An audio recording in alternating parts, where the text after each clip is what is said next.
Is your internet working for you again, Lizette? Sure. Sure, I'd like to say that we finally gotten it figured out. The Tay video you posted earlier was phenomenal. Thank you, Sam. I'm pretty sure it's Sam and not Megan of Flocking Apple. So, yeah, I was pretty excited to get to share that. For those of you who don't know, if you guys aren't in the Savvy Business Owners group or in my Badass Bosspreneurs Facebook group, yay, hi Sam. Hi Tiff, that I shared.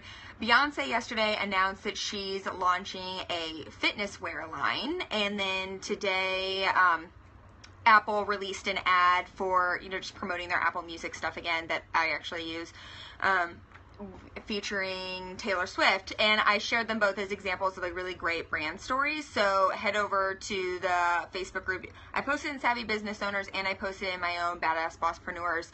If you guys want to check out those two examples, they're two completely different examples, but they're really good at illustrating how you can use brand story to, they're freaking hilarious, how you can use brand story to really be able to sell your business and set it apart from everyone else and all the other noise that's happening in the industry. I mean, just the one that Beyonce released yesterday for Ivy Park. I mean, I feel much more connected to her brand. I feel much more connected to that video that she put out there than I do even like the Fabletics one that Kate Hudson's put out, or any of the other fitness companies that have come out, because I feel like I can connect better with it, I can relate better with it, and I really enjoyed that. So I'm already to the point, I mean, let's also be honest, it's Beyonce. So I was also to the point where it was, just shut up and take my money at that point, anything that she puts out. So, yeah, those were the two things that got posted yesterday. But what I want to talk to you guys about today is that I have been going through actually, let's go back. Rewind. For those of you who don't know who I am, because I don't think I know everyone who's on here, my name is Megan Maydell. I'm the owner of Moxie and Grace. I'm a brand and business strategist for creative entrepreneurs who are looking to craft brands and businesses that don't suck, represent their authentic personality, allow them to embrace all facets of their personality, and make money while they're doing it. And you're awesome. Thanks, Tiff. And apparently I'm awesome. Soon to be, by the way, it's Moxie and Grace right now. Soon to be Megan Maydell. That transition is happening soon, which is a great segue into what's going on in my business right now. I'm going through a massive transition period, and I sent out an email to my list last week about it on Sunday night, going over just that the name is changing. There's a lot new content, new material coming out, stuff that I've been working on that I'm really excited about, new format even for the emails, how I'm going to share my content, where they can find it, and just kind of like going over just like quick bullets, what they're going to see that's different. Oh, I don't think I'm on that list. Gotta get on it. If it was out on, check your email, because Makeda, I think you might be on it. If you're not, I'll add you. But it went out Sunday night, and I ended up waking up Monday morning to a lot of unsubscribes. And I'll be honest, it was like I'm tired of seeing people post in groups that like, you just need to get over it, it's fine, or that it doesn't sting, like it doesn't bother me anymore, because it does. I've been dealing with unsubscribes for 2 years now, and it still sucks. Like, it's still not enjoyable. Yeah, it still hurts. Like, it's not fun to be like, oh, that's nice, especially when you know who they are, right, Sam? I think it stings way more when you know who they are, and you're like, oh, I guess, so-and-so doesn't like me, right? Why don't you like me? So-and-so doesn't like me. Or, they don't want to hear from me. Or even, like, if it's a good friend, you're like, well, what the hell, bitch? What the hell? Some of them were people who've, like, asked me to be a part of their programs later this year, and I was like, oh. So I guess you don't care enough about what it is that I have to say on a regular basis. You just want me to help promote your program, and that's it. I don't have an email list, so I didn't realize the person gets that notification. Yeah, we do. Although, to be fair, I unsubscribed from like 20 newsletters this week. Well, Kristen, I don't think one was mine, so that's good. Although I'm not even sure you're subscribed to mine. Yeah, you do. So, my 3 things that I have that are must-dos when you unsubscribe, because let's all be honest, it stings, it sucks, but you know, you have to just kind of move past it at some point in time. Yeah, you're not on mine, I don't think. Is that I came up with 3 things that I kind of take myself through, because you know, you can tell yourself as many affirmations as you want throughout your life, you can, all of that fun stuff. But so MailChimp, or whoever it is that you're using, I know MailChimp does it because I just am in the process of switching from them to ConvertKit, so I know MailChimp sends that. That's what I sent my final email on. We'll send you an email letting you know that you had X number of unsubscribes, I think like 24 hours or so after you send out the email. I think that's what they give it. They'll also send you emails to let you know who subscribed, so that's, you know, you don't just get shitty emails from them. I don't ignore that email anymore. I used to just be like, nope, I don't even want to know who subscribed or who unsubscribed. I decided to not ignore the email. I opened it, and I told every single person who unsubscribed, I don't open it to see who they are anymore. I don't want to know who they are anymore. I don't open it and click on the person, because they will, ConvertKit doesn't send that stuff, I don't think, so I have to check manually. Oh, good, well, then maybe I won't do that. I just got ConvertKit. Nobody's unsubscribed from the stuff I've been sending on ConvertKit yet, so that's exciting. Yes, I always choose to get it after every unsubscribe. Yeah, so I won't click on it anymore, because now you can click on it, you can see who they were, and then you can click on the individual person, for those of you who don't know, and you can see like, what other emails did they open? What other emails didn't they open? Have they not been opening anything? Like, that's just too much for me. That was getting to the point, like, that stung too much, so I don't do that anymore. I think we have a daily, weekly digest. I can't imagine getting an email every time someone leaves. Yeah, I get one, I guess weekly. I got it on Monday. And so I just opened the email, I didn't ignore it, and I said, okay, I think I had like 15 unsubscribes, which sucks, but I can't do anything about it. I can't make them like me. I can't send them emails that say, oh no, please stay. That would be awkward. And I just opened it, I said, you know what, bye Felicia. Peace out, homegirls. And it could just be a mental thing. It just made me feel better to just be able to be like, you know what, peace out, bye, I don't need it anymore, I don't want to be worried about it. I'd rather have 100 people on my list than 1,000 people who don't. Exactly. It helps me to think percentages. Yeah. So it's just easier to say, you know what, bye, that's number 1, peace out, homegirl, adios, I don't want to deal with it. It just made me feel better. I don't know why. I can't explain it to you. It made me feel better to just physically see the number and say bye Felicia and be able to kind of move past it. And then number 2 is just take a few minutes and throw yourself a little party. Enjoy it. Throw yourself a little party. Feel free to dance. I prefer getting a cocktail. I prefer a nice little glass of wine, maybe a shot. Especially if my husband's home, because we both work from home. And I just allow myself to have a few minutes to get excited for the people who are going to take their spot, because the people who are going to take their spot are going to be people who buy, are going to be people who are excited to hear from me, are going to be people who want to hear from me, are going to be people who want the value that I am providing with the content that I'm putting out there, that I'm linking them to, the stuff that I'm sending them to. They're people who want to be there. Hey, Jessica. And so I just give myself like 5 minutes to just, you know, kind of sit there and get excited for them. And it just kind of helps raise your vibe, not to get like woo-woo weird or anything, but it just makes me feel better. I just get excited about it. I'm getting ready to drive, but I'm listening. Some people do list cleanups annually and get rid of people with 0 or low open rates. Okay.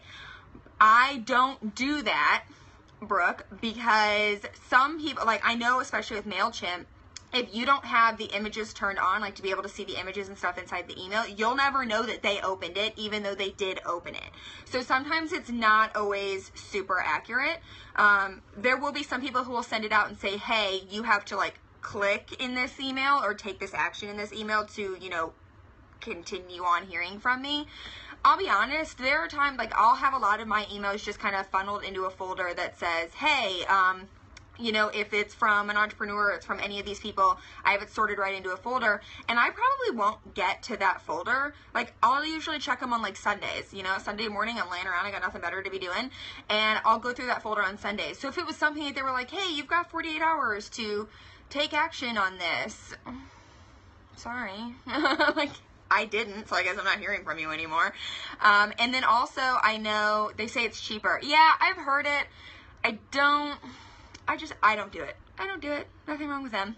These people have 3,000 people on their list yet, so they're paying a lot, but they should also be making enough money that they pay for that. Just my opinion.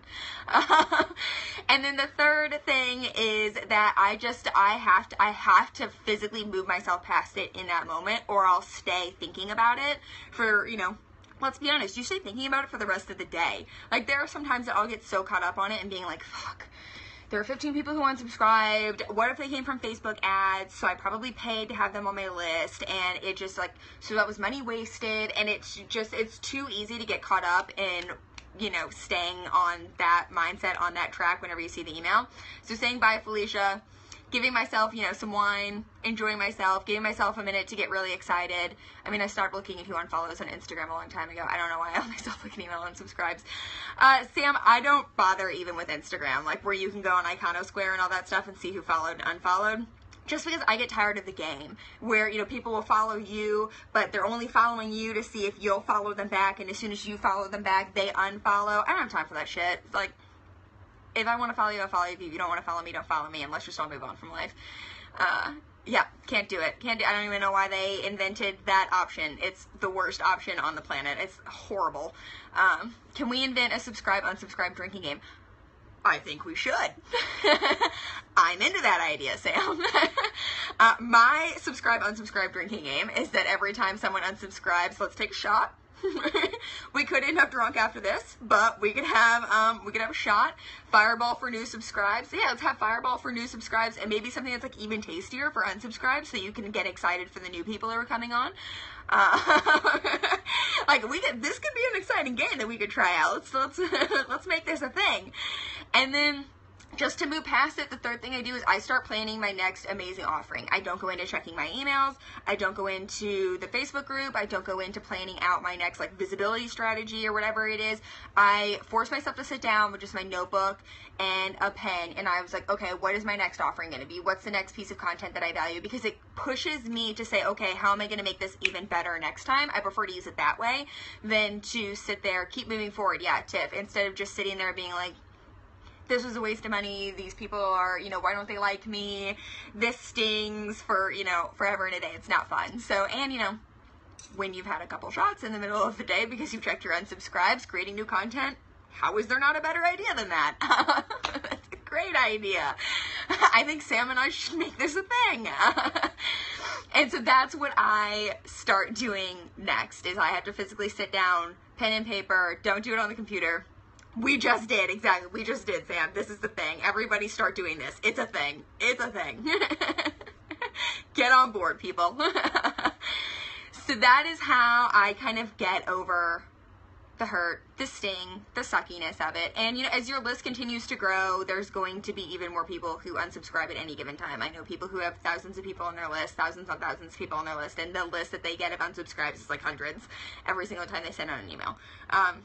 So, just put it into perspective and say adios to them. Give yourself a few minutes to take some shots for unsubscribes. I've already started drinking more for networking events. That's actually a pretty good idea. I mean, it helps make me feel better. It cheers me up to write, hey, thanks, welcome emails to new subscribers. Oh, that's a good idea, too. I didn't think of that. That's my actual non-sarcastic tip. I didn't even think of that, Sam. That's a really good idea. So yeah, you guys can, like Sam said, you guys can write welcome new subscriber emails, or you can sit down and write out the content for, the next badass thing you're going to offer, whether it be free or paid. And how are you going to continue making it better? How are you going to make those people who unsubscribe jealous that they're not getting to hear from you anymore? Be jelly. Bye, haters. I can't even say that with a straight face. So that's all I have for you guys today.